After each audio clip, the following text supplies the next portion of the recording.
pada hari ini, iaitu isu at-tatbi' ataupun normalisasi antara dua buah negara dengan negara Israel. Dua buah negara ini ialah negara Islam, negara Arab, iaitu negara UAE dan negara Bahrain. Baru sahaja sebelum maghrib tadi saya tengok berita, kedua-dua pemimpin daripada dua negara ini sekarang ini berada di Washington, sedang menandatangani perjanjian damai dengan negara Israel. Ini dinamakan dengan normalisasi. Maksud normalisasi ini dalam bahasa Arab ialah at-tatbi'. Maknanya benda normal, benda biasa. Hari ini bila kita bercakap tentang coronavirus COVID-19 ni, orang kata normal baru. Normal hak sebelum ni maknanya contohnya dalam masjid kita sembahyang rapat saf. Tapi normal baru ni tak boleh nak rapat saf. Maknanya kita kena biasakan dengan normal baru. Jadi bila maksud normalisasi negara-negara Islam dengan Israel ini, maknanya kena biasakan hubungan negara-negara Islam ini dengan negara Israel seperti biasa. Tak boleh anggap ia negara musuh. Kalau nak nega boleh, nak pergi melancong boleh, nak pergi melawat boleh, nak pergi belajar sana pun boleh. Ini maksud normalisasi. Persoalannya di sini, apakah hukumnya di sisi syarak? Apakah asasnya di sisi Al-Quran dan Sunnah Nabi sallallahu alaihi wasallam? Bila kita sebut tentang syarak, tentang asas Al-Quran dan Sunnah Nabi, ia bukan saja perkara berkait dengan ibadah, semayang kita, puasa kita, haji kita dan lain-lain lagi. Termasuklah tentang politik semasa yang berlaku di dunia Islam. Di sini saya nak bawa pandangan-pandangan ulama, fatwa dan hukum negara Islam mengadakan hubungan dengan negara Israel. Pada tahun 1935 diadakan satu muktamar ulama-ulama Palestin di Baitul Maqdis.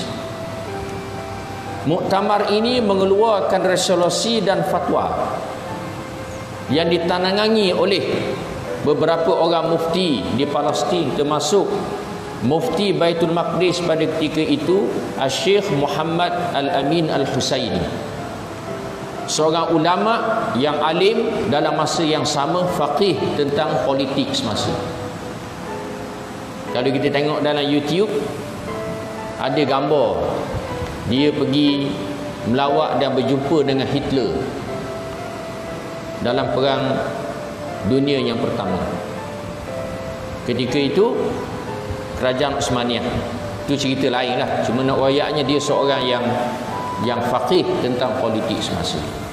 Kalau kita nak cerita hak tu panjang pula. Cuma kita nak ambil poin berkait dengan isu normalisasi dengan negara Israel tadi. Jadi dalam seminar ini dibincang, akhirnya dikeluarkan satu resolusi dan fatwa haram kepada umat Islam menyerahkan tanah air mereka kepada orang-orang kafir. Itu tahun 1935. Israel ditubuhkan pada tahun 1948. Maknanya ulama-ulama pada ketika itu sudah nampak perancangan penjajah-penjajah Palestin pada ketika itu dijajah oleh British. Ulama-ulama pada ketika itu telah nampak perancangan penjajah British ini untuk ambil bumi Palestin dan diserahkan kepada orang-orang Yahudi. Sebab tu mereka buat persidangan dan mengeluarkan resolusi dan fatwa sebagaimana yang saya sebutkan tadi. Seterusnya pada tahun 1956, maknanya selepas daripada penubuhan negara haram Israel. Kali ini kita ulas sikit tentang negara Israel. Tahun 1956, ulama-ulama daripada Universiti Al-Azhar buat satu persidangan. Akhirnya persidangan ini mengeluarkan resolusi dan fatwa menguat dan mengukuhkan fatwa yang telah dikeluarkan oleh ulama-ulama di Palestin yang kita sebutkan tadi, mengatakan bahawa haram kepada negara-negara umat Islam mengiktiraf negara Israel. Antara yang menandatangani resolusi dan fatwa ini ialah Syekh Mahmud Shaltut, bekas rektor Universiti Al-Azhar.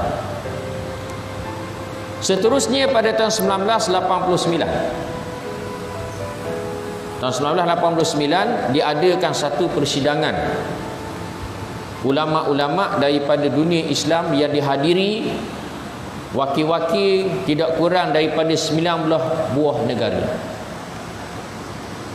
mengeluarkan resolusi dan fatwa sama dengan dua persidangan yang kita sebutkan tadi.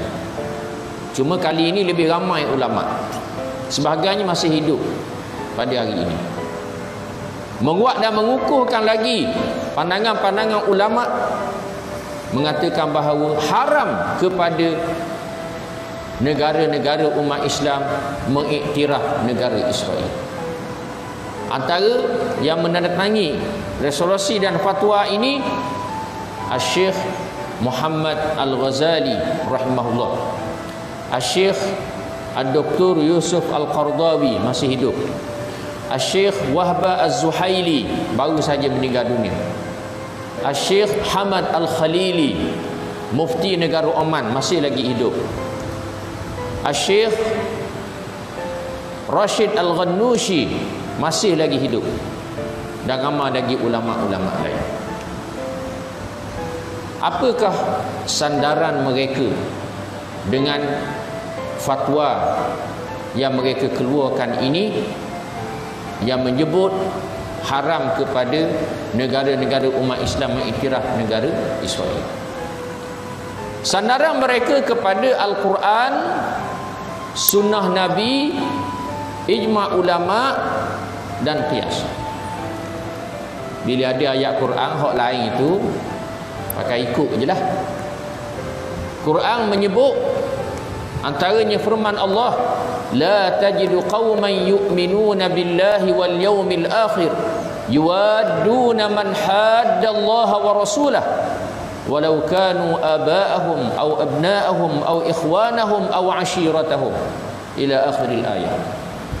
Kamu tidak akan dapati satu kaum yang beriman kepada Allah dan hari akhirat mengasihi orang-orang yang memusuhi Allah dan Rasulnya, walaupun mereka itu ayah-ayah mereka, anak-anak mereka, saudara mara mereka, kaum kerabat mereka.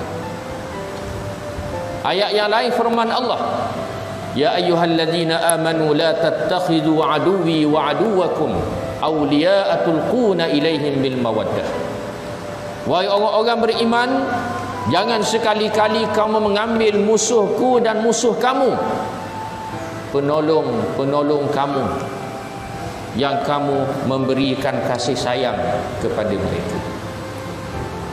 Dua ayat ini jelas Allah melarang kita umat Islam bertolak ansur, berkasih sayang, termasuklah merestui, meredai, mengiktiraf orang-orang kafir yang memusuhi Allah dan Rasulnya dan kita umat Islam.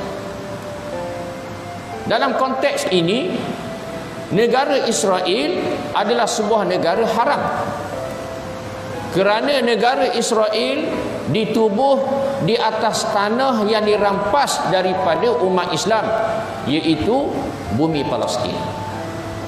Logiknya mudah je.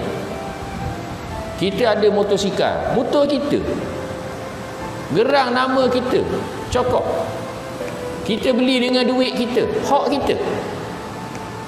Tiba-tiba mari seorang tu pergi rapah daripada kita. Dia rapah dengan curi lain. Curi ni orang curi dalam keadaan kita tak sedar. Tak, kita duduk dalam masjid, keluar, tengok motor kita tak ada orang curi. Kalau orang rapah ni, kita tahu dan kita kenal orang hok rapah motor kita. Tak, motor kita dia pun pergi ambil kunci dengan kita, rapah, balik rumah dia. Dia kata, motor ni hak aku. Kita kata, mana mungkin hakmu? Sedangkan aku ada bukti gerang. Dia pun pergi tukar nama atas nama dia.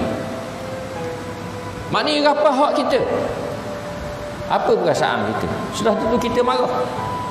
Sudah tentu kita tak boleh terima. Sudah tentu kita tidak akan redha. Sudah tentu kita tidak akan iktiraf kerana motor ni hak kita. Kita tahu asal usulnya.